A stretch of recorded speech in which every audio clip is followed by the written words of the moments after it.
ایک آدمی نے مسئلہ پوچھا تو حضرت عبداللہ ابن عمر فرمانے لگے دیر تک سوچا، دیر ہو گئی سوچتے سوچتے، تو وہ شخص کہنے لگا حضور اتنی دیر کیوں سوچ رہے ہیں؟ تو آپ فرمانے لگے تمہارا کیا خیال ہے کہ جو سوال تم مجھ سے پوچھتے ہو اور جو جواب میں تمہیں دیتا ہوں اس کے بارے میں رب مجھ سے سوال نہیں کرے گا؟ اللہ کی بارگاہ میں نے جواب نہیں دینا؟ میں سوچ سمجھ کے دے رہا ہوں تاکہ اس کا حساب دینا پڑے تو میرے لیے مشکل نہ ہو جائے۔ میرے عزیز، حضرت عبداللہ ابن عمر سے کسی نے سوال پوچھا تو سیدنا عبداللہ ابن عمر رضی اللہ تعالیٰ عنہ کہنے لگے مجھے نہیں آتا اس سوال کا جواب، اور جب کہا نا نہیں آتا تو فوراً کہنے لگے عبداللہ، خود اپنے آپ سے بات کرتے، کہتے عبداللہ رب تیرا بھلا کرے، اس بات پہ ہمیشہ ڈٹے رہنا، جو بات نہ آتی ہو وہ کبھی کہنا نہ، جس کا پتہ نہ ہو اسے کبھی کرنا، جب تک پوری تحقیق نہ ہو بلا وجہ ہوتا سا نہیں نہ کرنا۔ علم بڑا تھا، تقوی بڑا تھا، غریب پروری بڑی تھی۔ ایک بندہ خیرات لے کے گیا، وہ پھر لائن میں لگ گیا ہے، اسی کیا عقیدہ پلا تو پھر آ گئے۔ تو حضرت عبداللہ ابن عمر کو بندہ دوبارہ آتا نا تو کسی سے قرضہ لے کے کہتے یار اس کو بڑی ضرورت تھی تو دوبارہ آیا نے، ایک دفعہ تم ذرا دے دو، میں تمہیں دے دوں گا، اس کو دینا ہے۔ جتنی دفعہ شام کو کھانا کھاتے اتنی دیر حضرت عبداللہ ابن عمر کھانا نہیں کھایا کرتے تھے جب تک کوئی یتیم آ کے دسترخوان پہ بیٹھ نہ جاتا، نہیں گزارا ہوتا۔ اور یار کیسے لوگ کھا لیتے ہیں، اعلیٰ غذائیں کھا رہے ہیں، اور ایک طرف ایک بہن مجبور بیٹھی ہے، بھائی مجبور بیٹھا ہے، سسرالی رشتہ داروں میں لوگ مجبور بیٹھے ہیں، عزیزوں میں لوگ مجبور بیٹھے ہیں، یتیم غریب مسکین، اور یہ روز نئے سے نیا ذائقہ۔ جب تک یتیم نہ ہوتا کھانا نہ کھاتے، اور صدقات و خیرات بھی کرتے تو جس طرح ہم کرتے ہیں نا، ناراض نہ ہونا۔ کبھی کبھی نا بعض لوگوں کو بانٹتے دیکھتے ہیں تو تکلیف ہوتی ہے۔ آپ نے دینا تو ہے تو اگر خوش دلی سے دے دیں، عطا تو کرنا ہے تو اگر چلو صحیح طریقے سے ہو جائے، ہنس کھیل کے ہو جائے، پریشان نہ کیا جائے سائل کو، یہ کتنا اچھا ہے۔ ان صوفیاء کا بھی ہم نے تذکرہ کتابوں میں پڑھا ہے جو کہا کرتے تھے اگر رب نے دروازے پہ کسی کو بھیجا ہے تو اس کا مطلب ہے اللہ راضی ہے، لیکن ہمارا لہجہ اتنا سخت ہوتا ہے۔ حضرت عبداللہ ابن عمر ایک اونٹنی پہ بیٹھے تھے، اونٹنی بڑی پیاری لگی، بڑی خوبصورت تھی، بڑی بہترین تھی، بڑی صاف ستھری تھی، تو 2-3 دفعہ اپنے غلام سے کہا یار بڑی پیاری ہے، بڑی خوبصورت ہے، دیکھو اس کا چلنے کا انداز کتنا نرالا ہے۔ آج کل بھی ڈرائیور گاڑی چلاتے ہیں تو کہتے ہیں بڑی ہلکی پھلکی ہے جی، بریکیں بھی بڑی ٹھیک ہیں جی، اس کی فلاں معاملہ بھی اس کا بڑا صحیح ہے۔ وہ اتنی پسند آئی اونٹنی تو اونٹنی سے اترتے ہی فوراً کہنے لگے اس کو نشان لگا کے قربانی کے جانوروں میں چھوڑ دو، یہ زیادہ پیاری ہے، اسے رب کے رستے میں خیرات کریں گے۔ کیوں؟ ایک باریک نکتہ صوفیاء نے بیان کیا ہے۔ اللہ کے نیک بندے کہتے کسی جگہ بھی تمہارا دل اللہ رسول کے مقابلے میں الجھنا نہیں چاہیے۔ کوئی ایسی چیز جو رکاوٹ بن رہی ہو، رکاوٹ،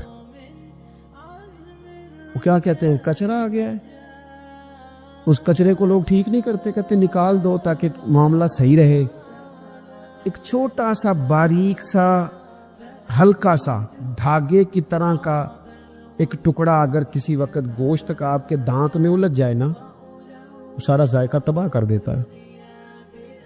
لوگ مختلف چیزیں لے کے خلال کرتے ہیں دانتوں کا تاکہ وہ نکل جائے، کیونکہ ذرا سی بھی چیز اگر کسی جگہ رکاوٹ بن جائے نا، آپ بڑا بہترین کھانا کھا رہے تھے، زبردست غذا آپ کھا رہے تھے، ایک صرف اس میں نا ہلکا سا دانہ ایسا ہے جو سخت تھا، کچرا آ گیا، روڑا آ گیا، تو وہ سارے کھانے کا ذائقہ تباہ کر دیتا ہے۔ بعض لوگ ایسے ہوتے ہیں کہ ایک بال نکل آئے نا کبھی کھانے میں سے تو کھانا چھوڑ دیتے ہیں، کہتے ہیں یار یہ سارا ذائقہ خراب ہو گیا۔ ہمارے ساتھ یہ ہوا ہے، یہ تو ہے نا دنیاوی معاملات، اسی طرح کا مسئلہ روحانی زندگی میں ہوتا ہے۔ کئی دفعہ نا ہم ماننے کو تیار نہیں ہوتے، لیکن ہمارے اوپر دولت کی محبت پوری طرح سوار ہوتی ہے، وہ سجدے میں ذوق آنے نہیں دیتی۔ شہرت کی محبت پوری طرح سوار ہوتی ہے، وہ درود و سلام کا، ذکر کا، عبادت کا ذائقہ لگنے نہیں دیتی۔ وہ جو کہا تھا نا والذین آمنوا اشد حبا للہ، ایمان والے سب سے بڑھ کر اللہ سے پیار کرتے ہیں، سب سے بڑھ کر رسول اللہ صلی اللہ علیہ وسلم سے محبت کرتے ہیں۔ کیوں کہا گیا تھا؟ اس لیے کہ ان محبتوں کے مقابلے میں ذرا بھی کوئی اور محبت آتی ہے روحانی ذائقہ خراب کر دیتی ہے. ہمارا دل نہیں لگتا، ہم بور ہوتے ہیں، ہم پریشان ہوتے ہیں. مسئلہ یہ ہے کہ جس دل میں صرف رب رسول کو ہونا چاہیے تھا وہاں شہرت آ گئی ہے، شہرت کی محبت آ گئی ہے، دکھاوا آ گیا ہے، مال آ گیا ہے، کئی قسم کے ہم نے بت معاذ اللہ اکٹھے کر لیے، اور پھر وہ ساری کیف مستی آئے. یہ کیسے ہو سکتا ہے؟ حضرت عبداللہ ابن عمر رضی اللہ تعالیٰ عنہ کے پاس ایک گدھا تھا. ہم پنجابی میں تو کہا کرتے تھے کہ بڑا ساؤ جانور ہے، بڑا دھیما ہے، بڑا اچھا ہے. سواری بھی کرتے تھے اس پہ، اس پر بوجھ بھی رکھتے تھے، اور بھی کئی کام، جانوروں کا چارہ بھی اس پہ رکھ کے لایا جاتا تھا. بہت سارے لوگ اس کی تعریف کرتے تھے کہ ظاہر ہے اس وقت یہ جانور ہر گھر کی ضرورت ہوتے تھے. لوگوں نے بڑی تعریف کی کہ جناب یہ گدھا بڑا اچھا ہے، بڑا عمدہ ہے. بعض چیزیں ایسی ہوتی ہیں جن سے دل لگ جاتا ہے. کچھ نوجوانوں نے گھروں میں بلی رکھی ہوتی ہے، گھوڑا رکھا ہوتا ہے، جانور رکھے ہوتے ہیں. ان کی پوری توجہ انہماک ہم دیکھتے تھے دیہاتوں میں کہ بزرگ اگر کہیں چلے جاتے تھے سفر پہ تو وہاں سے بھی پیغام بھیجتے تھے کہ گائے کو چارہ ڈالا کہ نہیں، بھینس کو نکالا کہ نہیں، تم نے باڑے سے دھوپ چھاؤں کا خیال کیا کہ نہیں. وہ چیز ذہن میں آ جاتی تھی. حضرت عبداللہ ابن عمر رضی اللہ تعالیٰ عنہ وہ گدھا کیونکہ بڑا پیارا تھا، بڑا اچھا جانور تھا اور بڑے کام کرتا تھا، بہت سارے معاملات گھر کے اور کھیتی باڑی کے اس کے ذمے تھے. تو گھر والے بھی کہتے کہ اس جانور کی وجہ سے بڑی خیر ہے، بڑے کام ہو جاتے ہیں. آپ کا بھی خیال تھا. حضرت عبداللہ ابن عمر ایک دن گھوڑے سے نیچے اترے یا اس گدھے سے نیچے اترے تو خادم کو بلا کے کہنے لگے اسے لے جاؤ اور بیچ کے پیسے اللہ کے رستے میں خیرات کر دو. اب وہ خادم کا بھی اس سے دل لگ گیا تھا، جانور گھر میں ہوتا ہے دلچسپی ہو جاتی. کہنے لگا حضور وہ سارا محلہ تو اس کی تعریف کرتا ہے، سارے خاندان والے تو اس جانور سے دلچسپی رکھتے ہیں اور آپ بیچ رہے ہیں. آپ فرمانے لگے جس طرح سب کا دل اس کی طرف ہے نا کہ اچھا جانور ہے، میرا بھی ہو گیا ہے، لیکن میں اپنے دل کو سوائے رب رسول کے کسی اور طرف ہوتا دیکھ نہیں سکتا. اعظم بلا سے اپنی وہ ہستی ہی کیوں نہ ہو، اعظم بلا سے اپنی وہ ہستی ہی کیوں نہ ہو، جو چیز اس کی راہ میں حائل ہو پھونک دو، جلا دو ایسی ساری چیزیں جو ان کے راستے میں آتی ہے. فرمایا اس کی طرف توجہ ہونے لگی ہے، لہٰذا میں اسے اب رکھ سکتا. مزاج تھا، طبیعت تھی، طریقہ اس طرح کا تھا کہ وہ. پھر ایک اور بات بڑی خوب تھی. حضرت عبداللہ ابن عمر ان لوگوں کی پذیرائی بڑی کرتے تھے جو خیر کا کام کرتے تھے. دینی کام کوئی بندہ بھی کرے اس کی پذیرائی ہو، اس کی تعریف ہو، خیر کے جملے ہو تاکہ دینداری پھیلے. حضرت عبداللہ ابن عمر رضی اللہ تعالیٰ عنہ کو نا غلام آزاد کرانے کا بڑا شوق تھا. دیکھیں نا ایک بندہ کسی نے خرید لیا ہے، وہ اس کا پابند ہے، بڑی تکلیف میں ہوتے تھے لوگ. غلام 1000 سے زیادہ غلام آپ نے آزاد کرائے تو آپ جب غلام خریدتے تھے نا تو نظر کرتے تھے جو غلام ذرا زیادہ نمازیں پڑھتا اسے آزاد کر دیتے. تو غلاموں نے اس طرح کیا، انہیں پتہ چل گیا، انہوں نے بھی نا لمبی لمبی نمازیں شروع کر دی. حضرت عبداللہ ابن عمر کو پتہ چلتا، آزاد کر دیتے. ایک دن آپ کے بیٹے کہنے لگے حضور یہ آپ کو دھوکہ دیتے ہیں، لمبی لمبی نمازیں پڑھتے ہیں، آپ آزاد کر دیتے ہیں، بعد میں پتہ نہیں 5 بھی پوری پڑھتے ہیں کہ نہیں پڑھتے. تو حضرت عبداللہ ابن عمر کہنے لگے پتر تیرا کیا خیال ہے، مجھے نہیں پتہ. کہ حضور پتہ ہے. فرمانے لگے یہ مجھے رب کے نام پر دھوکہ دینا چاہتے ہیں، جو رب کے نام پہ دھوکہ دے روز دے، میں روز دھوکہ کھانے کو تیار ہوں. دوسری بات یہ تھی حضرت عبداللہ ابن عمر میں کہ نبی پاک سے محبت کوٹ کوٹ کے بھری ہوئی تھی. حضور کا ذکر آتا تو رو پڑتے، ان جگہوں پہ جا کے ڈھونڈ ڈھونڈ کے بیٹھتے جہاں نبی پاک نے وقت گزارا ہے. ایک درخت کا پتہ چلا کہ یہاں حضور تھوڑی دیر آرام فرما ہوئے تھے، انہوں نے دیکھا تھا یا انہیں معلومات ہوئی، تو ہمیشہ اس درخت کو پانی دیتے، اس کا خیال کرتے، کہتے یہ درخت ہمیشہ تر و تازہ رہے، یہاں میرے نبی پاک نے تھوڑا وقت گزارا ہے. وہ مکہ مکرمہ میں بھی جاتے تو وہ جگہ ڈھونڈ ڈھونڈ کے جہاں حضور نے نماز پڑھی تھی نماز پڑھتے. مسجد نبوی میں آتے تو جس منبر پر حضور بیٹھ کے خطبہ دیتے تو اس پہ ہاتھ پھیر کے چہرے پہ ملتے. حضور کی قبر انور پر حاضری دیتے، السلام علیکہ یا رسول اللہ کہہ کے اس بارگاہ عالی مرتبت میں حاضری دیتے. حضرت صدیق اکبر کو سلام کرتے، حضرت عمر کو سلام کرتے. پیر سن ہو گئے ایک دفعہ چلتے چلتے. تو کسی نے کہا جس سے سب سے زیادہ پیار ہے نا اسے پکارو، پیر ٹھیک ہو جائے گا. تو فوراً کہنے لگے یا محمد. صلی اللہ علیہ. اور یہ امام بخاری نے لکھا ہے الادب المفرد میں، خود امام بخاری لکھتے کہ حضرت عبداللہ ابن عمر نے یا محمد کہا اور ان کا پیر سویا ہوا ٹھیک ہو گیا. یہ لوگ بڑی محبت کرنے والے. آپ فرمایا کرتے تھے شاید زندگی میں لوگوں نے کسی سے اتنا پیار کیا ہو جتنا نبی پاک علیہ السلام کے غلاموں نے مجھ سے کیا ہے. ہر وقت لوگ ان کے گرد رہتے، لوگ محبت کرتے. حجاج بن یوسف جب حکمران بنا نا تو بڑا ظالم تھا. اس کو یہ بات اچھی نہیں لگتی تھی کہ ہر وقت لوگ حضرت عبداللہ ابن عمر کے پیچھے گھومیں. بادشاہوں کا خیال ہوتا ہے نا بادشاہ ہم میں تو پروٹوکول کوئی اور لے کے جا رہا ہے. اس نے ایک دفعہ جمعہ پڑھاتے پڑھاتے معاذ اللہ حضرت عبداللہ بن زبیر رضی اللہ تعالیٰ عنہ کے خلاف کوئی بات کی تو حضرت عبداللہ ابن عمر اگرچہ بڑے صلح جو تھے، صلح پسند تھے، لیکن اگر حق کی بات ہوتی اور اس طرح سے ہوتی کہ کوئی بڑی غلط بات کرتا تو پھر ٹوکنے میں بھی بڑی جرأت کا مظاہرہ کرتے. ایک دفعہ اہل کوفہ نے آپ سے مسئلہ پوچھا نا، چونکہ آپ مفتی تھے لوگ مسئلے پوچھتے، تو انہوں نے پوچھا حضرت عبداللہ ابن عمر سے کہ مکھی اور مچھر کا خون لگ جائے تو اس کا کیا مسئلہ ہے، کپڑے ناپاک تو نہیں ہوتے؟ تو سوال کا جواب دینا چاہیے تھا نا، ہوتے کہ نہیں ہوتے. تو فرمانے لگے حسین ابن علی کا خون بہا کے اب مکھیوں کے خون کے مسئلے پوچھنے شروع کر دیے. اب تمہیں یہ والا خون نظر آنے لگا ہے؟ حضور کی اولاد پاک کو شہید کر کے اب ان مسئلوں میں آئے ہو؟ میں خیال نہیں آتا تمہارے دلوں میں گھٹن ہے حضور کی اولاد کے لیے اور دین کے مسئلے پوچھتے ہو؟ جاؤ پہلے کشادگی پیدا کرو، تیری نسل پاک میں ہے بچہ بچہ نور کا، تو ہے عین نور، تیرا سب گھرانہ نور کا. پہلے کشادگی لاؤ حضور کی اولاد پاک کے لیے، پھر مسائل پوچھنا. حجاج بن یوسف نے کوئی بات کر دی، آپ نے ٹوک دیا.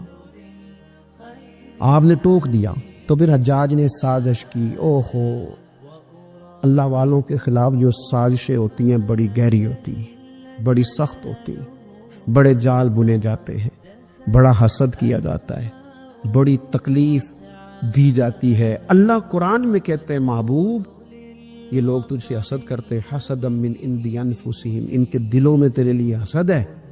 حسد کرتے ہیں لوگ، دور تک نکل جاتے ہیں حاسدین. حجاج نے کیا کیا؟ اس نے ایک شخص سے کہا کہ زہر والا خنجر تیار کرو جو زہر میں بجھا ہوا ہو. اور چونکہ حج کے موقع پہ بڑا رش ہوتا ہے لہذا حج کے موقع پہ لے جانا. حضرت عبداللہ ابن عمر جب تمہارے پاس سے گزرے، بادشاہ میں ہوں، لوگ ان کے پیچھے، جب وہ تمہارے پاس سے گزریں تو ان کے پیر میں چبو دینا. جب لوگوں نے ایسے عالی مرتبت لوگوں کو نہیں بخشا، اتنے بڑے لوگ محفوظ نہیں رہے تو ہما چما کس کھاتے میں. آج کس بات کا شکوہ کرنا؟ حضرت عبداللہ ابن عمر اس کے پاس سے گزرے تو اس نے پیر میں چبو دیا خنجر. وہ زہر آپ کے جسم میں پھیلا. جب شدید بیمار ہوئے تو حجاج تیمارداری کرنے چلا گیا. یہ دیکھو دوستی قاتل سے بھی مقتول سے یارانہ بھی. خود چلا گیا اور جا کے کہنے لگا جی اگر مجھے پتہ چل جائے نا کہ آپ کو کس نے یہ زخم دیا ہے تو میں سخت انتقام لوں گا. تو حضرت عبداللہ ابن عمر نے بھی بڑا منطقی جواب دیا. فرمانے لگے مجھے اسی نے زخم دیا ہے جس نے حج کے موقع پر کسی کو خنجر لانے کا مشورہ دیا تھا، اسی نے مجھے زخم دیا ہے. گویا فرمانے لگے ظالم تو خود ہی یہ کام کرتا ہے اور خود ہی تو تیمارداریاں کرتا ہے. حضرت عبداللہ ابن عمر شہید ہو گئے. مکہ مکرمہ میں آپ کا مزار بنا دیا گیا. تقریباً 1500 کے لگ بھگ 1600 کے لگ بھگ آپ سے احادیث مروی ہے. زندگی حسین گزاری، حضور کی خوشبوئیں ہر وقت آتی رہیں. حضرت عائشہ صدیقہ، حضرت حذیفہ، حضرت جابر بن عبداللہ، یہ تینوں جلیل القدر لوگ کہا کرتے تھے حضور کے بعد زمانے کی تبدیلی سے بڑے لوگ تبدیل ہوئے، لیکن جو لوگ حضور کے طریقوں پر پوری طرح قائم رہے ان میں بڑا نام حضرت عبداللہ ابن عمر کا ہے. بڑا نام. رات بھر عبادت کرتے اور دن کو ظہر سے عصر تک اللہ کی یاد میں مصروف رہتے. 3 باتیں اپنی زندگی میں سمجھے. ایک تو جس بات کا پتہ نہیں ہے اس کو کبھی ڈسکس نہ کرے، یہ ہمیں حضرت عبداللہ ابن عمر کی زندگی نے بتایا. اور دوسری بات یہ ہے کہ کوشش کرے، سخاوت کرنی ہے اللہ کی رضا کے لیے، تو اس میں اللہ کی رضا ہی پیش نظر ہو. اور تیسری بات یہ جتنا ہو سکے اپنے آپ کو حضور کے دروازے کے قریب کرے، نبی پاک کے رستوں کا مسافر بنے. حضرت عبداللہ ابن عمر رضی اللہ تعالیٰ عنہ بیمار ہو گئے، شدید علیل تھے، طبیعت مبارک میں کمزوری آ گئی. کچھ کھانے کو دل نہیں کرتا تھا، گھر والے بار بار کہتے کچھ کھا لیجئے کچھ کھا لیجئے، نہیں کھاتے تھے۔ بالآخر حضرت نافع آپ کے غلام تھے، ان سے کہنے لگے کہیں سے مچھلی مل جائے نا تھوڑی سی، میں کھاؤں گا۔ تو کہتے ہیں میں سارے مدینے میں ڈھونڈتا رہا، مچھلی نہ ملی۔ اگلے دن بھی ڈھونڈی تو نہ ملی، تیسرے دن بھی ڈھونڈی تو نہ ملی۔ تو فرمانے لگے یار بس چھوٹی سی خواہش ہے، کوئی فرض نہیں ملتی تو رہنے دے۔ کہتے ہیں چوتھے دن مچھلی مل گئی، میں 1.5 دینار کی مچھلی لایا، لا کے حضرت عبداللہ ابن عمر رضی اللہ تعالیٰ عنہ کے سامنے جو مچھلی رکھی تو آپ نے لقمہ روٹی کا توڑا تھا، مچھلی کو لگانے لگے کہ دروازے پہ فقیر نے آ کے آواز دی کچھ کھانے کو دو۔ تو حضرت عبداللہ ابن عمر نے روک لیا اور ہنسے۔ کئی دفعہ دے ہم بھی دیتے ہیں پر ہمارا چہرہ دیکھنے والا ہوتا ہے، اتنے ہم غصے میں ہوتے ہیں دے دیتے ہیں، لیکن جو چھلوٹیں ہوتی ہیں نا چہرے والی وہ گنی نہیں جاتی۔ ہنسے، فرمایا دیکھو میرا اللہ کتنا کریم ہے، وہ مجھے بچانا چاہتا، اٹھا بار دیا جا کے۔ تو خادم اب حکم کا پابند تھا، وہ لیت اللہ تو کر نہیں سکتا تھا، وہ گیا اور جا کے دے آیا۔ فقیر جب سارے محلے سے آٹا اکٹھا کر لیتے ہیں تو پھر ایک جگہ جا کے بیچتے بھی ہیں۔ دے آیا، وہ 2 گلیاں آگے گزرا تو میں پیچھے دوڑا گیا، میں نے کہا سچ بتا کھانی ہے کہ بیچنی ہے؟ وہ کہنے لگا جو بھی سبب لگ جائے کر جاؤں گا، آپ نے دے جو دی ہے۔ تو کہتا ہے میں نے اس سے کہا کہ یہ 1.5 دینار کی میں نے خریدی تھی، اگر تو 2 دینار کی مجھے بیچ دے تو آج کل مچھلی مدینے میں مل نہیں رہی، تو میں اپنے آقا کو دے دوں گا، وہ یہی کھائیں گے، بیمار ہے۔ تو کہنے لگا جی بسم اللہ، مجھے کیا اعتراض ہے، 2 دینار مل رہے ہیں، 1.5 کی مچھلی، اور 1.5 کی بھی کسی نے نہیں خریدنی تھی، اب تو پک گئی۔ فرماتے میں نے 2 دینار اس کو تھمائے، وہ مچھلی اس سے خریدی اور خرید کر کے میں لا کے حضرت عبداللہ ابن عمر کے سامنے دوبارہ رکھی۔ تو فرمایا یہ کیسے آ گئی؟ میں نے کہا حضور 1.5 کی خریدی تھی اور پھر فقیر کو دے دی، اب اسی سے میں 2 دینار کی خرید کے لایا ہوں، آپ قبول فرمائیں۔ تو فرمانے لگے تم نے اچھا نہیں کیا، اب اس طرح کرو 2 دینار بھی اسے دے اور مچھلی بھی واپس دے آؤ۔ عرض کی حضور کیوں؟ فرمایا تم نے قرآن نہیں پڑھا؟ حضور پڑھا ہے، فرمایا رب فرماتا ہے لن تنالوا البر حتی تنفقوا مما تحبون، تم بھلائی کو اس وقت پہنچو گے جب اپنی پیاری چیز راہ خدا میں خرچ کرو گے۔ امام غزالی نے لکھا ہے، فرمانے لگے دے آ۔ تو وہ حضرت نافع کہتے ہیں میں دینے گیا، دے کے واپس آیا تو کچھ پریشان تھا، کیونکہ مجھے بھی 4 دن ہو گئے تھے نا تلاش کرتے، تھوڑی طبیعت میں مایوسی تھی کہ اتنی محنت سے میں نے لایا اور آپ نے واپس کر دی۔ تو حضرت عبداللہ ابن عمر نے مجھے قریب بٹھایا، پھر مجھے تھپکی دی، فرمانے لگے پتر میں نے ویسے بھی کبھی جھوٹ نہیں بولا اور آج کل تو میں ویسے ہی بیمار ہوں، ٹائم ہی نہیں، وقت ہی نہیں، موقع ہی نہیں جھوٹ بولنے کا۔ میں تجھے سچ بتاؤں، مجھے مچھلی کھا کے اتنا سکون نہیں ہونا تھا جتنی اللہ کے راستے میں خیرات کھا کے مجھے سکون ہوا۔ تو تجھے تو میری راحت سے غرض ہے نا کہ مجھے راحت کیسے ہوتی ہے، تو مجھے سکون ملا ہے راہ خدا میں دے۔ میں نفسانی خواہش پوری کر لیتا تو یہ میرا نفس کل پھر مجھ سے مچھلی مانگتا، پرسوں کہتا نہیں چھوٹے گوشت کی یخنی بھی چاہیے۔ ہم لوگ الجھ گئے ہیں، بہت بڑے قیدی ہیں اپنے آپ کے، بڑے قیدی ہیں، سارا دن اپنی خواہشات کی تکمیل میں بھاگے رہتے، بڑے بڑے سونے نوجوان۔ میں ان پہ تنقید نہیں کرتا، مجھے ان پہ ترس آتا ہے۔ جب میں رات کے اندھیروں میں انہیں ٹیلی فون لے کے چوکوں میں کھڑے دیکھتا ہوں تو مجھے رحم آتا ہے۔ میں کہتا ہوں دیکھو نفس کی خواہش کے پیچھے یہ کیا مثلاً آخر کیا ہے اس میں؟ ایک عورت کے پیچھے تباہ کر لیا اپنے آپ کو، یعنی زیادہ سے یہ کوئی مقصود ہے؟ یہ کوئی مقصد حیات ہے جس کو مقصد بنا لیا ہے؟ میرے عزیز بات کو سمجھ لیں، اتنا خوبصورت آدمی ہے اور اتنا اس کا اونچا قد کاٹ ہے، اور کیا کس کے پیچھے یہ بھاگا ہوا ہے؟ بڑا سمجھدار، دانشور، عقل مند آدمی، ذی روح بندہ، لیکن اس کا سٹیٹس آپ یہ ملاحظہ کریں کہ وہ 20-40 ہزار کی خاطر جھوٹ بولتا ہے، دھوکہ دیتا ہے، فریب اور فراڈ کرتا ہے۔ ہم اپنی نفسانی خواہشات کے پیچھے اس طرح بھاگتے ہیں کہ ہم اصل سے رہ جاتے ہیں۔ میری باتوں کی سمجھ آ رہی ہے آپ حضرات؟ تھوڑا تھوڑا کر کے، ایک ایک کر کے ان کی باتیں کم مانیں۔ ضروری تو نہیں نا کہ سویرے ناشتہ بازار سے اپنی مرضی کا تگڑا کیا ہے، بازار سے لا پوڑیاں چنے بہترین کھائے، اور پوڑیاں چنے ابھی کھائے نہیں، شاپر میں ڈالے ہوئے ہیں، اور وہ لے کے ابھی آ رہا ہے، تو ساتھ ہی رستے سے گوشت بھی چھوٹا اچھا لگا تو 2 کلو وہ بھی لے آیا کہ پوڑیاں چنے کھاؤں گا اور دوپہر کے لیے گوشت پکاؤں گا۔ وہ پہلے یہ تو کھا لے صاحب، اس سے تو نجات پا لے۔ یہ پتہ نہیں ہضم ہوتا ہے کہ کچھ اور کرتا ہے تیرے ساتھ، لیکن وہ گوشت بھی ساتھ لے آیا. یعنی ٹیبل پہ ناشتے کے ٹیبل پر بیٹھ کے فیصلہ ہو رہا ہوتا ہے کہ ہم نے کیا کھانا ہے, ہم نے کدھر جانا ہے. سنگیو یاد رکھو, باتوں کو سمجھو اور غور کرو. یہ تھوڑا تھوڑا کر کے جب ہم چھٹکارا حاصل کرنے کی کوشش کریں گے نا, چھٹکارا حاصل کرنے کی, کہیں جگہ سے کسی جگہ سے اگر آپ کو تنبیہ ہوتی ہے نا, تنبیہ, اس میں بھی بڑا مزہ آتا ہے.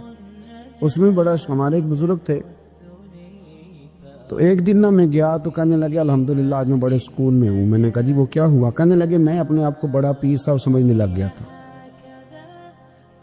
تو ایک بابڈا کے کسی آدمی سے کام تھا تو میرے ایک دوست نے مجھے کہا کہ پیر صاحب اس کو ٹیلی فون کر دیں, سنا ہے آپ کا عقیدت مند ہے. میں نے اس بندے کو ٹیلی فون کیا تو کہتا ہے پیر صاحب میں عزت آپ کی بڑی کرتا ہوں پر یہ کام نہیں ہو سکتا. کہتے ہیں جب اس نے مجھے کہا نا تو کچھ بھی نہیں, تو مجھے بڑا مزہ آیا, ورنہ میرا تو نفس پھول گیا تھا. میں تو سمجھتا تھا کہ جو میں کہتا ہوں ویسے ہی ہو جاتا ہے. کہتے اس نے تھوڑا سا نا مجھے لیول میں کیا ہے, مجھے مزہ آیا. یہ لوگ نا اپنے اوپر بوجھ ڈالتے تھے, یہ تھوڑا تھوڑا پیچھے ہٹتے تھے, یہ سمجھتے تھے کہ اس طرح تمہاری تکمیل رہ جائے گی. صبح سے شام تک اگر اسی نفس کی باتیں مانتے جائیں گے تو خرابی کرے گا. دولت کا نشہ ہے بھائی, دولت کٹھی کرنے والا کسی جگہ سیر نہیں ہوتا. حسن کا نشہ ہے, حسن کا نشہ ہے. حضرت ابو بکر شبلی رحمۃ اللہ علیہ فرمایا کرتے تھے جو تیری بیٹی کو خوبصورت سمجھ کے اس کے ساتھ نکاح کرنے تھے اسے بیٹی نہ دینا. حضرت جی کیوں؟ فرمایا حسن تو تھوڑے دن کے بعد ختم ہو جائے گا, پھر وہ اس کی قدر نہیں کرے گا, وہ تو کہیں اور منہ مارتا پھرے گا. حضرت ابو بکر شبلی رحمۃ اللہ تعالیٰ علیہ کی بیٹی خوبصورت تھی. ایک نوجوان کہنے لگا میرا نکاح کر دیں. آپ فرمانے لگے پتر تو 1 مہینے کے بعد آنا, کر دوں گا. بڑی موٹی تازی خوبصورت صاحبزادی. تو حضرت نے اسے دوائی کھلائی, اسے پخانے لگ گئے. جو پخانہ کرتی ایک مٹکے میں سنبھال دیتے. تھوڑا وقت گزرا تو وہ ہڈیوں کا پنجر بن گئی. مہینے بھر میں دست اتنے آئے کہ کمزور ہو گئی. تو ابو بکر شبلی 1 مہینے کے بعد نوجوان کو بلایا, فرمایا ادھر آ تیرا نکاح کروں. بچی دکھائی تو وہ کمزور بستر پہ پڑی. فرمایا شادی کرنے لگا اسے نہیں میں نے کرنی. فرمایا یہ وہی ہے؟ کہنے لگا جی نہیں. فرمایا تو کہتا تھا مجھے عشق ہے, کدھر گیا تیرا عشق؟ کہنے لگا حضرت صاحب آپ کیسی بات کر رہے ہیں؟ فرمایا ادھر آ. پھر وہ مٹکا جس میں گند رکھا تھا وہاں لے گئے. فرمانے لگے تیرا اس کے ساتھ عشق تھا, یہ ہے تیرا عشق. فرمایا اسے تو میں 4 دن روٹی کھلاؤں گا پھر تندرست ہو جائے گی, لیکن میں دیکھنا چاہتا تھا کہ تو میری بیٹی سے پیار کرتا ہے یا اس کے چہرے پہ آنے والی کچھ وقت کے لیے سرخی سے پیار کرتا ہے, اس لالی سے پیار کرتا ہے جو جوانی کے وقت بچوں اور بچیوں پہ آتی ہے. کس چیز کے دل دادا؟ یعنی کیا مطلب؟ نفس کی غلامی, سراسر غلامی. اور پلٹ پلٹ کے بڑے بڑے سیانے بندے چھوٹی سی خواہش کے لیے. بڑا سمجھدار آدمی, بڑا سیانا بندہ. میں ایک بڑے بزرگ عالم تھے, میں ایک دفعہ ملنے گا تو پائے پکا رہے تھے, خود پائے پکا رہے تھے. تو وہ بڑے پیار کی بات ہوتی ہے نا جی. تو تامت باندھی ہوئی اور بڑی جناب خستہ حالی, اور وہ پائے پکا رہے ہیں. تو میں نے ان سے کہا حضرت جی پائے تو کسی اور نے بھی پکا لینے تھے, آپ بخاری لے کے بیٹھتے, چلو میری طرح کا کوئی بندہ آپ سے استفادہ بھی کر لیتا. اب پائے آپ لائیں گے, پھر پکائیں گے, پھر آپ کھائیں گے, تو یہ تو 24 گھنٹے آپ کسی کام میں گزر جائیں گے. تو یہ ایک چھوٹی سی خواہش کے لیے, میں کسی چیز کو حرام نہیں کہہ رہا. قرآن پاک کی جو آیت پڑھی ہے صرف اس کی تفسیر آپ کے سامنے عرض کر رہا ہوں. ہماری خواہشات ماں پالتی ہے, آپ کو نہیں پتا کتنے دکھ سہتی ہے. میں ان ماؤں کو جانتا ہوں جو بیٹے کے حصوں کی مار بھی اس کے ابے سے کھاتی ہیں, مار کھاتی ہیں. وہ ایک خاتون ایک کان سے سنتا نہیں, میرے پاس ایک دفعہ آئی, کہنے لگی 60 لگ گئی سی, کوئی دعا کر دے یا کوئی وظیفہ پر. ڈاکٹر کہتے ہیں ٹھیک نہیں ہو سکتے. میں نے کہا باجی صحیح بتاؤ مسئلہ کیا ہے؟ کہنے نہیں کچھ بھی نہیں, مسئلہ کیا ہونا ہے, پتر غلط نکل آیا ہے, اس کا باپ روز مارتا ہے. میں آ بھی گئی ہوں تو اس نے ایک تھپڑ میرے کان پہ مار دی, پردہ پھٹ گیا. مائیں مار کھاتی ہیں, لیکن وہ پتر جس کو بڑی محنت سے پالا ہے وہ جوان ہوتا ہے تو اماں سے کہتا ہے تجھے چھوڑ دینا ہے, پر جس لڑکی سے میرا ٹیلی فون پہ رابطہ ہے اسے نہیں میں نے چھوڑنا, وہ نہیں چھوڑ سکتی. ہر شے کچل جاتا ہے. وہ اماں کبھی لیٹ کے رات کو سوچتی ہے کہ یہ تو میری کل کمائی تھی, میں تو آلویز کے حصے کے تھپڑ اپنی گالوں پہ برداشت کر رہی ہوں, تو یہ کدھر گیا؟ اردشیر نام کا بادشاہ تھا. حضرت محدث ابن الجوزی آج سے کچھ 700 سال پہلے لکھتے, اردشیر بادشاہ بڑا خوبصورت تھا، جوان تھا، بڑا عقل مند تھا. اس نے اس طرح کی قریب قریب کی ساری ریاستوں پہ قبضہ کر لیا. بڑا عقل مند زیرک تھا، قبضہ ہو گیا. ایک بادشاہ بڑا سخت تھا، اس کے ساتھ جب پنجہ آزمائی ہوئی تو اردشیر کہتا ہے اس پہ میرا قبضہ نہیں ہو رہا تھا. اور جب ہم نے ساری ریاستوں نے مل کے اس پر حملہ کیا تو ایک قلعے کے اندر قلعہ بند ہو گیا. اردشیر بڑا خوبصورت آدمی تھا، بڑا سمجھدار تھا، تو وہ بادشاہ قلعہ بند ہو گیا. اس نے کہا نکلنا ہی نہیں. اب وہ اندر بند ہے، یک بارگی حملہ کیا تو وہ بڑا بڑا قلعہ تھا اس میں بند ہو گیا. اس بادشاہ کی نا جس پر حملہ کیا اس کی بیٹی اچانک ایک دن قلعے کی دیوار پہ چڑھی تو اردشیر کے حسن و جمال کو دیکھا تو عاشق ہو گئی،